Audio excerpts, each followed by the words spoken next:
electricity is the world's largest source of carbon emissions.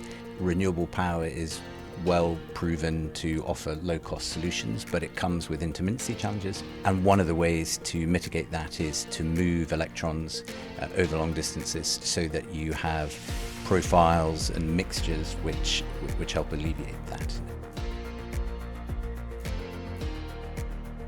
Hello and welcome to Baringa's Energy Innovators Podcast, where we help you make sense of the energy transition's greatest challenges and opportunities.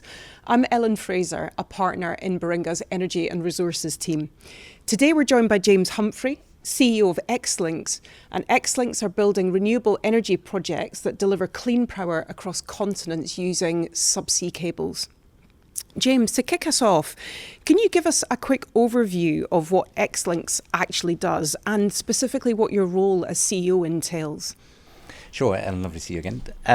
So Xlinks is a renewable power developer, as you said, particularly focused on large-scale, utility-scale, long-distance transmission, mainly through subsea cables, but also some over land. And really, our thesis is around moving electrons in time and space to manage intermittency and help decarbonize the global grids. And as CEO, I mean, a bit of everything really, obviously overseeing the projects themselves. There's fundraising, board and governance and, team leadership and the kind of culture. So a bit of everything, which I love. And I've been in the energy industry for, 25 years and I still love it. So perfect. I enjoy it. Welcome to the energy geek world. Yeah. Perfect. Subscribe to both. Definitely a geek. Wonderful. And what role do you see interconnectors playing in the energy system as we transition to more of a net zero economy? Yeah, I mean, we believe very strongly in them, and why electricity is the world's largest source of carbon emissions. Renewable power is well proven to offer low-cost solutions, but it comes with intermittency challenges. And one of the ways to mitigate that is to move electrons over long distances, so that you have profiles and mixtures which help alleviate that. So for example, if it's sunny, or if you're going west to east or north to south, to take advantage of seasonal variations. So if it's sunny one place, it's not sunny somewhere else. If the wind's blowing in one place and not blowing somewhere else, so it's all about those interrelations, which is sort of where, if you like, the magic and the value comes. Yeah, perfect. And with a project like those that you've been investigating so far, you're bound to come across some really interesting, but also quite challenging geopolitical, technical challenges. Give me an example of those, and how have you faced into them? How are you overcoming those challenges? Sure. I mean, the sort of types of challenges are very typical for big mega project energy type projects. So, those can be both sort of geopolitical or with governments, or can be to do with permitting. So particular ones, which take a long time for us would be around offshore permitting. That's a big process. It's well known. It's been done before. Our team, who's worked on at least 9 interconnectors historically, is well experienced, but it takes time and there's a lot to do.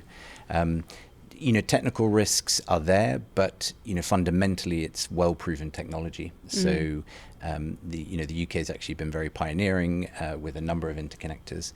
And if you think about interconnectors, although what we're looking at is much longer than what's been done before, actually you sort of still install it by the meter, and there's it's the same technology. So there isn't particular extra technical risk from what we're doing. We're really just combining generation and interconnectors, all of which have been done before, but we're putting them together and doing it at bigger scale. Yeah, interesting, really interesting. And you talked a little bit about intermittency and balancing the grid when the wind's blowing in one place and not in another. Just help me understand what Xlinks is doing there. What is the proposition effectively for the energy system? Yeah, I mean, if I take, for example, if you look at Morocco, where one of our offices is and a major focus area, I mean, first of all, the winds that blow in Morocco are trade winds or convection winds, which are different. And in fact, they're slightly negatively correlated to the cyclonic northern European winds. So If you're generating power, that immediately is on with a different profile. It also tends to blow more in the evenings, and then that balances well with the solar. And obviously, in the Sahara Desert, you have very high levels of radiation, as you can imagine, 3 times more than the UK. So if you combine really good solar power during the day, coupled with this different wind pattern, and then you put in batteries to help some of the diurnal patterns, you then can offer, sort of 19 hours of power, and optimized around, say, for example, what the UK grid or other European countries' grids, need in terms of their peak demand. Yeah, you're really interesting. So it's the compound impact, effectively, of what the system in the UK is doing, but also what you can effectively generate overseas. That's right, because you're moving electrons from where they can be most cheaply generated. Sort of, so in Morocco's case with Xlinks solar and wind resources, to where also there's a significant demand, such as Northern Europe, and it's those differences of generation patterns which help create value. I think there's some other things also about resiliency of grid. I mean, we saw that with the Iberian blackout, where the Moroccan interconnector was critical to their restart. You can offer frequency services, and even over 4,000 kilometers, you're still talking sub-second responses. Wow! So which is a lot faster than hydropower. So there are a range of other services which are perhaps less obvious. Perhaps getting all the auxiliary services, exactly, a bit more geeky, but helpful for grids. Yeah, perfect. And help me understand the difference between the government regimes and the regulatory regimes in the various different countries that you're operating in is obviously probably quite different. How do you get close to? How do you work with governments and regulators across the landscape? They are different. I mean, within the EU, of course, there's more harmonisation, and you have things like TONDP, etc. Within the UK, obviously, there's well-established CFD mechanisms, which the UK's sort of in many ways been pioneering, both on a bilateral basis, but also through the kind of auctions.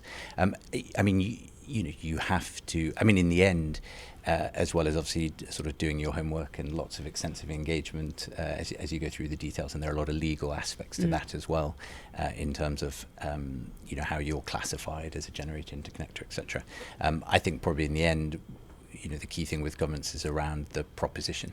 What's the value to everybody involved in a project, and that's at a kind of government country level, it's at a community level or regional level. And it's also for transit countries. So you need to look at all of that as always when you're sort of designing a project so that everyone benefits. Yeah, interesting. Really interesting. Switching tack slightly now then, looking towards finance. Clearly the project has some momentum now, but I'm really interested even just in the very early stages, and then as you scale up the concept, how do you secure finance for a project like this? Yeah, I mean, you start with sort of development finance and equity investors, and in our case, that's typically been strategic investors who share the vision, who want to invest in long distance transmission and this overall vision, and who not only want to invest through development but also into construction and want to deploy that sort of level of capital. Yeah.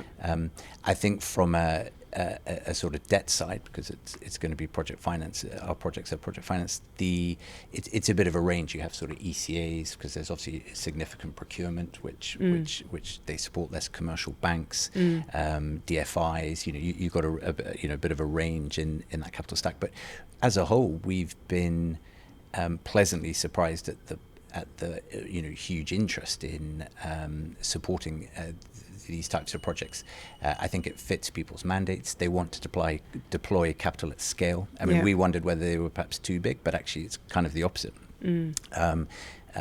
Banks and others who previously have bankrolled significant size oil and gas projects actually want to deploy capital at that sort of scale. So that's proven attractive. Yeah, really interesting. It all has to be backed up with decent sort of revenue guarantees. Yeah. But generally there's been strong appetite. Yeah, interesting. And how do you balance within that the kind of short-term need to take risk at the beginning of the project versus that longer-term appetite for returns? There's quite a lot of tension in that balance. Yeah, well, I think as you go through the sort of stages of project development, the investor type will change. I think at the beginning you are more looking at sort of strategic investors who know capital project development well, understand the timelines, understand the risks, and then you're going to move more into financial institutions as you get nearer to financial close, who have a different risk appetite and different returns therefore as well. As all projects, you have to manage the risks as you go along, and you're looking to sort of de-risk at the various stages in order to sort of manage that process and manage the sort of spend accordingly. But that's, to be honest, that's similar to all projects. All projects, so there's nothing new there. Interesting. And public versus private financing creates a bit of a need for balance as well. How have you faced into that?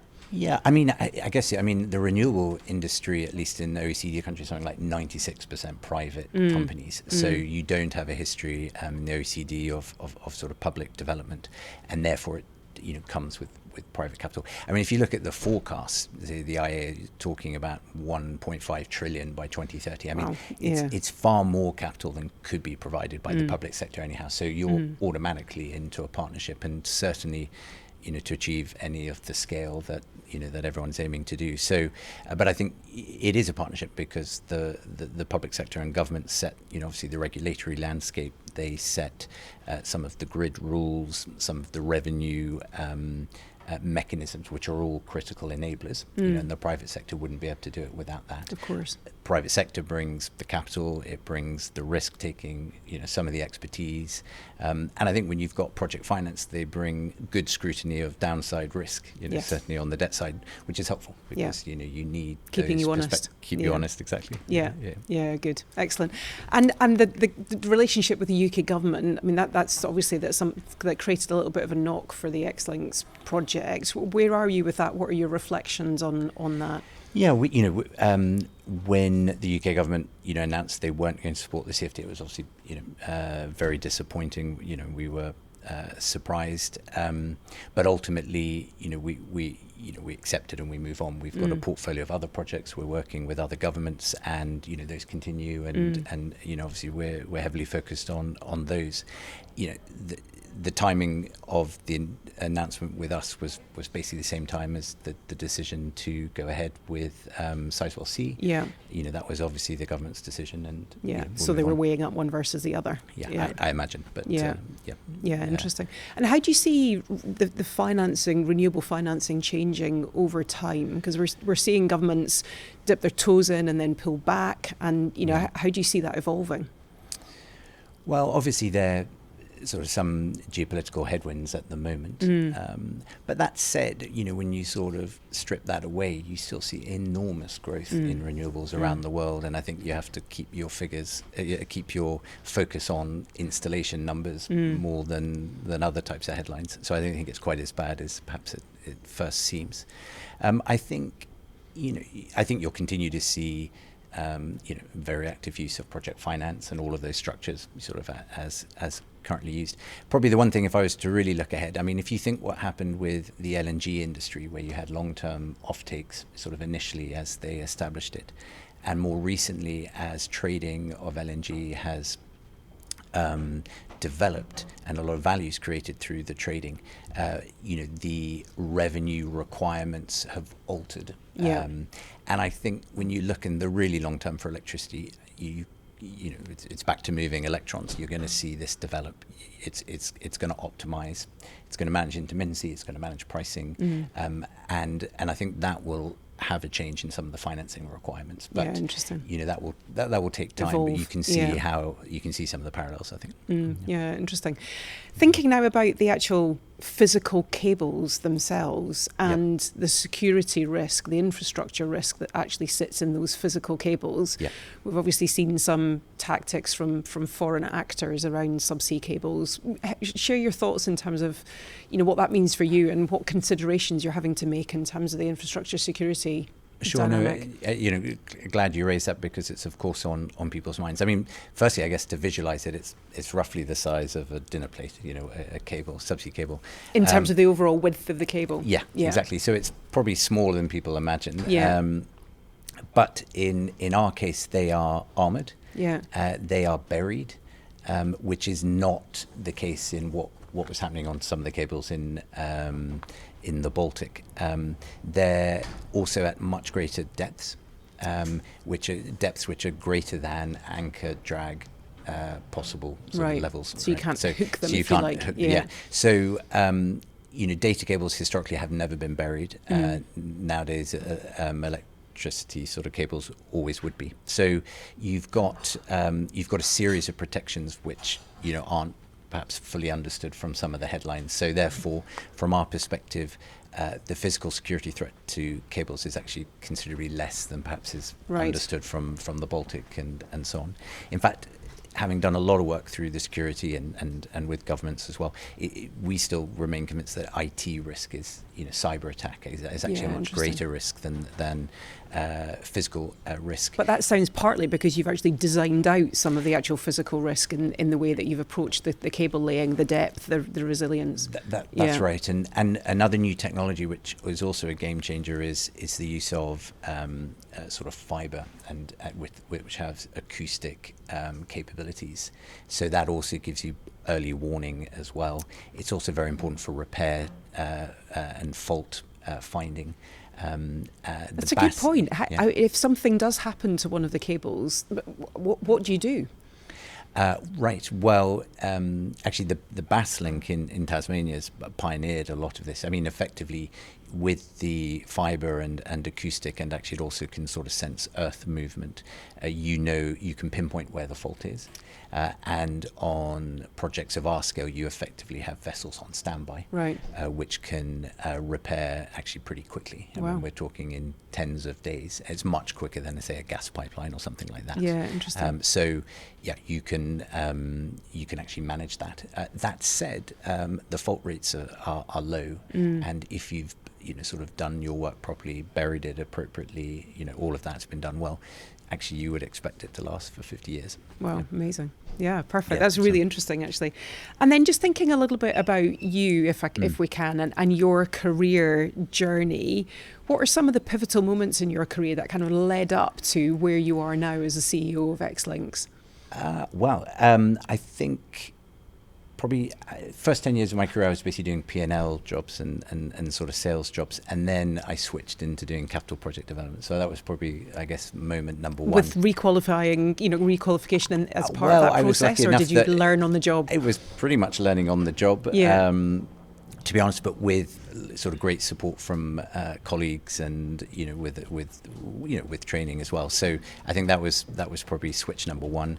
And then I think also when I moved to ADNOC and we were developing their new energies business, and that was probably the other sort of big switch. So and finally, I guess as you get more senior, you get bigger communities to lead and look after people, and that's also kind of great.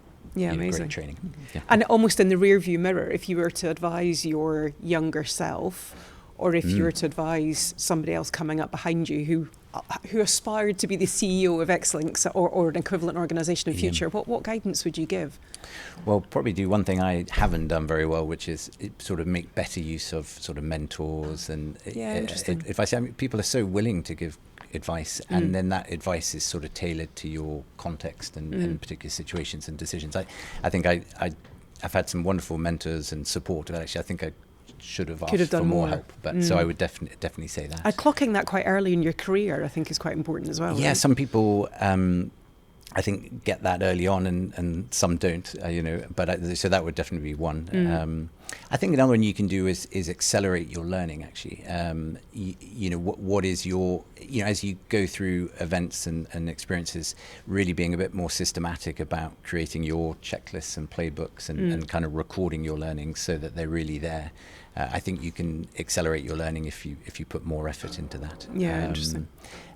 And the other probably obvious one, but I remember being given this advice, is go for tough jobs. And if you're in a corporate environment, you might as well. And by take tough jobs, you jobs. mean stretch, Exactly, stretch, which aren't easy, which will get comfortable being uncomfortable. Push you to do stuff you haven't done before. Of course, that's how you learn. And I think especially in a corporate environment, you should take risk. It's fundamentally a fairly safe place, and therefore, stretch yourself, take those risks. I think those.